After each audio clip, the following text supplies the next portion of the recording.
Hello, everyone. I'm François Picard. The news confirmed by his daughter, Zine el-Abidine Ben Ali, has died at the age of 83. His downfall, synonymous with those heady days of January 2011 and the Arab Spring. Tunisia's former strongman had been living since in exile in Saudi Arabia. Ben Ali had been suffering from cancer. Overnight, the all-powerful head of security who'd grabbed power in a bloodless coup in Tunisia 2 decades earlier was forced to flee when Tunisians rose up. For more, let's cross now to Tunis and correspondent Fadil Ali Riza. Fadil, what more do we know about the circumstances of his death? Right. Well, we've seen his lawyer confirm it, and we've seen, of course, his daughter on social media confirm it. It appears that he had died in Jeddah. We're still unsure whether he had died in a hospital. He had been hospitalized just a few days before elections, actually, presidential elections, actually the second free and fair presidential election since the revolution. But he may have also died in his personal home. We're still getting details on that. We're also seeing reports that he may have requested to be buried in Mecca. That follows what has been quite a long debate over whether Ben Ali should be allowed to return to Tunisia to be buried. But it seems it may end up that he ends up being buried in Mecca. Fadil, what are the reactions where you are? Well, we're seeing a real divide, a real polarization, and a fight over his legacy. I mean, some people really on social media are saying that this is really the turning of the page on what was a dark chapter of Tunisian history, and others are mourning his passing and seeing, they're quite nostalgic for his rule. He had been sentenced to decades in prison in numerous court cases in absentia. He hadn't served any of that prison time, of course, because he had been in exile in Saudi Arabia. This had been related to some very serious charges, including the orders to security forces to shoot some of the peaceful demonstrators during the 2011 uprising. It had also been related to cases of torture of political opponents, as well as corruption. Corruption was one of the big issues that really motivated people during the revolution. Specifically, his family had misappropriated state funds for decades and had really controlled large parts of the Tunisian economy. So those are what some of the critics have said. But of course, there are some elements of Tunisia that are nostalgic, specifically because of what we've seen as economic deterioration over the last several years. We've seen quite a lot of inflation. People point to the Ben Ali era as doing slightly better on economic issues. And of course, some people also saw it as perhaps more secure, even though that security came at the price of severe political repression of political opponents. Fadil Ali Riza, many thanks for that update. We're going to pick up on those points now with our guests joining us on set. First of all, we welcome Ziad Liman, director at Afrique Magazine. Thank you for joining us. Thank you. I want to thank as well Firas Elechi, journalist at sister station MCD, radio station MCD Doualiya, and France 24's Armin Georgian. First of all, Ziad Liman, how will Ben Ali? It's now been what? It's been 8 years more since his ouster. How will Ben Ali be remembered? It's pretty difficult to have a historical view right now, but the thing that will stay in the history books is his fall, and the revolution, and the Jasmine revolution, and the whole process that led to the fall of Mubarak in Egypt, of Gaddafi in Libya. So in a sense, he's a very historical figure because he was at the beginning of this process. So let me ask at that point, Firas, where were you on January the 14th, 2011? I was still a college student, and I was in the Habib Bourguiba, the main street. So I took to the street like everybody else. And yeah, we said, dégage, we want Ben Ali out. And I was part of that movement at the time. And he seemed immovable, all-powerful, with a state security apparatus that could monitor everyone. Well, I can speak only from my own perspective. And at the time, as students, we didn't want Ben Ali to move until he gave his speech on January the 13th, where he decided to stand by the family and not by the people. And that's when the demand became for Ben Ali to leave. But until then, the revolution was about equality, about employment, about giving equal chances to young men like me or students, and of course, freedom of speech. But in that day, January 14th, when you stand with 100,000 people in the street in front of the Ministry of Interior, there was a feeling among people that that could happen, that this might be Ben Ali's final hours as the president of And Tunisia. just to remind our viewers, the only president you'd ever known. The only president I ever know. I'm born in 89. He took power in 87, and he left in 2011. So Ziad Liman, what happened? When do people suddenly stop being afraid of a strongman? It's a complex process. There was like two revolutions, basically, going side by side. There was one coming from the center, from the south, which was a very economically, socially driven revolution. I mean, poverty, this question about having two Tunisia, one on the coast, which is somewhat developed, and one in the inland, which is set aside. And I think this was a genius movement, and it was not. It didn't start in 2011. There had been previous uprisings in the year before. So And you're reminding us there of what sparked it all. This shopkeeper in the hinterland, Exactly. tired of being shaken down by police, and who sets himself on fire. Voilà. So that revolution, it needed some sort of something symbolic, and the symbol came with Mr. Bouazizi, and this whole thing just took flame. And then it connects with this generation, people from Tunis, people from Sousse, people from Sfax, the wealthy cities, the younger people, the syndicates, the workers in the cities, the digital world, the civil society, and then suddenly these people, they coalesce with the strengths coming from the south and the center, and the street demonstration starts in Sfax first, and then Sousse, which is the center of power, and then Tunis, and suddenly you realize that the power is based on nothing, because you push on buttons and nothing responds. The police doesn't respond, the military is not going in the streets, you give orders and nothing works, and then there's this famous day, January 14th in Avenue Habib Bourguiba, where there's like A sea of humanity. Yeah, and then nothing can hold. I mean, and that's why it's very important, because people in Tunisia realized it can change, but people in Cairo, which is the center of the Arab world, they realize it can change. Yeah. We can bring those people down. And it started like that. Yeah, and Hosni Mubarak in Egypt And Muammar Gaddafi. was gone soon after. And the beginning of the war in Syria. I mean, this is a huge wave starting from Tunis. Starting from Tunis, and Tunisia is this odd place, isn't it?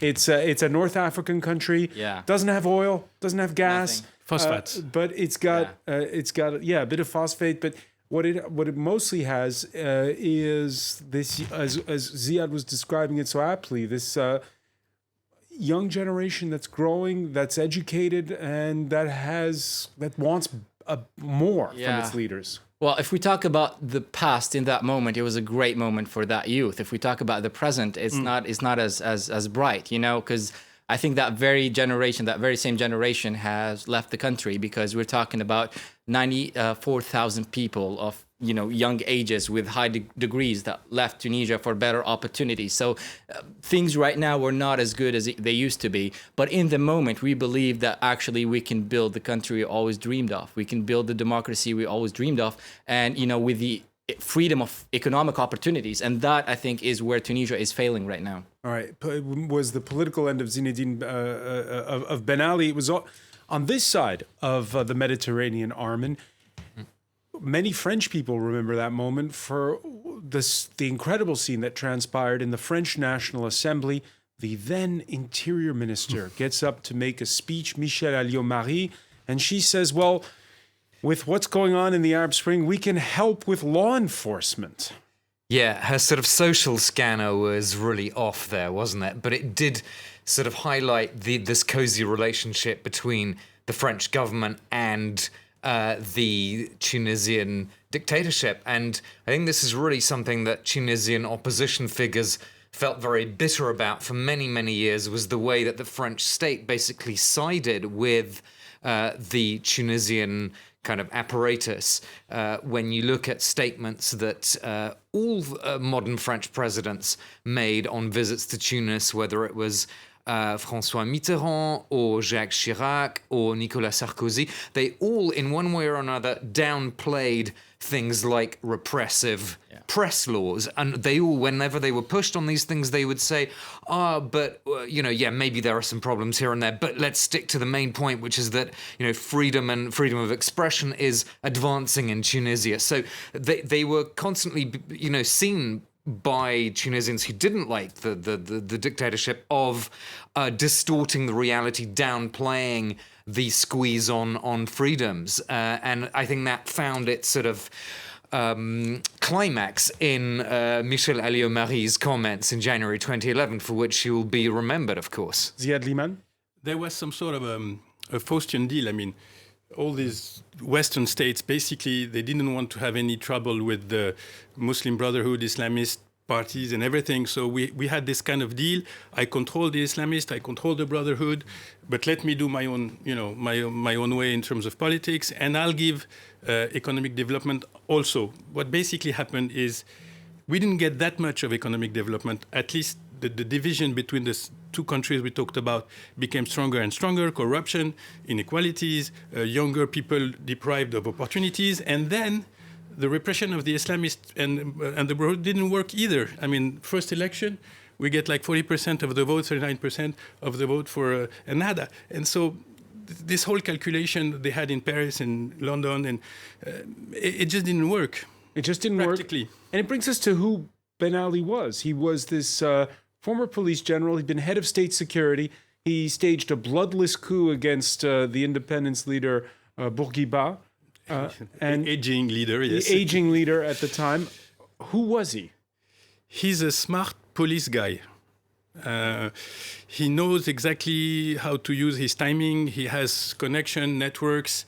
He helps the aging Bourguiba, who's is old, is paranoid. He doesn't know who to trust. And then there's this guy who looks serious, who looks straight, who can control. And we are at war with Ennahda. I mean, Ranouchi is Ennahda, which is a Muslim Brotherhood allied party. Yeah. And so, the guy says, I can deal with that. And I can assure you, and I can control that. Exile. Basically, he knew exactly where he was going.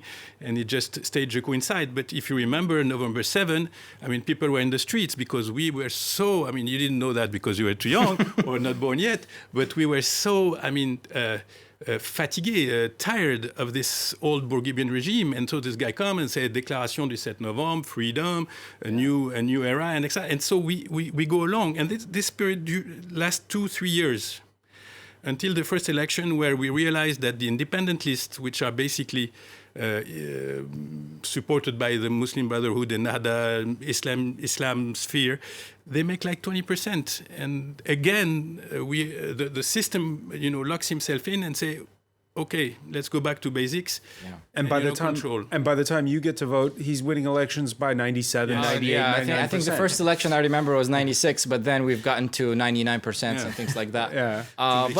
For a Westerner, the best example to put it, he is the Tunisian Vladimir Putin. I mean, he comes from intelligence, from police, and then he climbed his way to the top.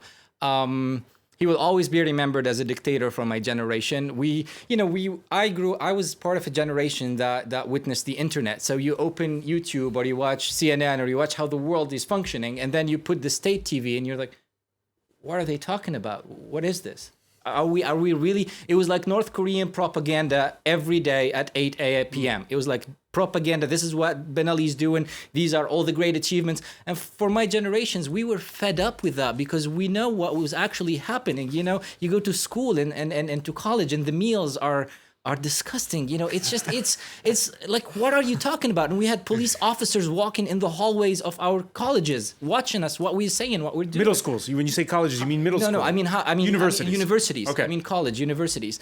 And so we're monitored at our most creative times of life, when we're supposed to be creative, when we're supposed to express ourselves. And so I don't think we're gonna remember any of his goods, especially my generation. Actually, there was some sort of a post-Ben Ali candidate during the election. I was about to ask Firas about this, but you had the first round of a presidential election last Sunday, and one of the candidates openly said, "I'm because it's been rough since in the years since 2011. There hasn't been The streets are not yet paved with gold Yeah.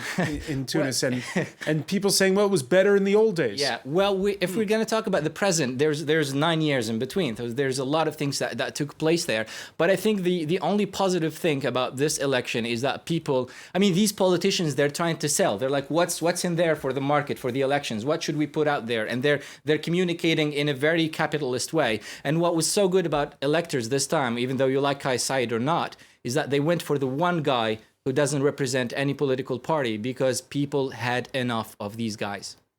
Ziad Liman, when you look today at Tunisia, and then in the days to come, what can we expect in terms of how people there will remember Ben Ali now, especially because we're between rounds of a presidential election? No, as we said, there was a candidate, post-Ben Ali style candidate, very assertive woman, Abia Moussi. She didn't make a score. I mean, the score was zero point something. It's a very small score. I think people, they might regret some sort of an order because, revolution and, all this party politics and people feel, insecure. They feel stressed by the economic situation. They feel also insecure by, violence and stuff like that. So there is something about, can we go back to some sort of an order, but without the system that was before? I think it's pretty clear.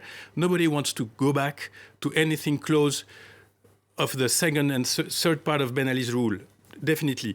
And I think if you talk to people, I'm sorry, I always connect with the other Arab countries. If you talk to people in Algeria, if you talk to people in Cairo, if you talk to people in the Arab world, they don't want to go back to the old system, even if the old system tries to impose itself.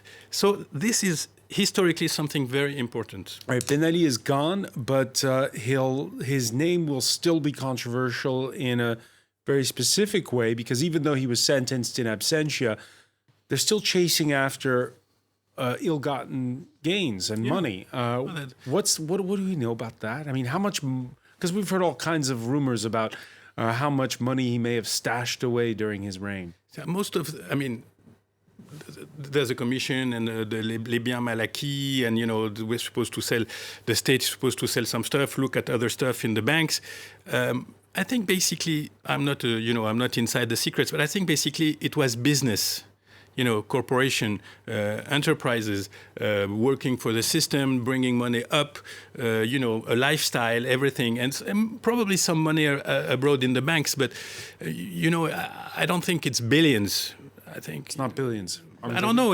Yeah, well, I mean, there are a lot of front companies that are used by regimes. I mean, the classic parallel you could draw with this is Ukraine. I mean, how much money has Ukraine managed to get back into its state coffers since Yanukovych was chased out of power?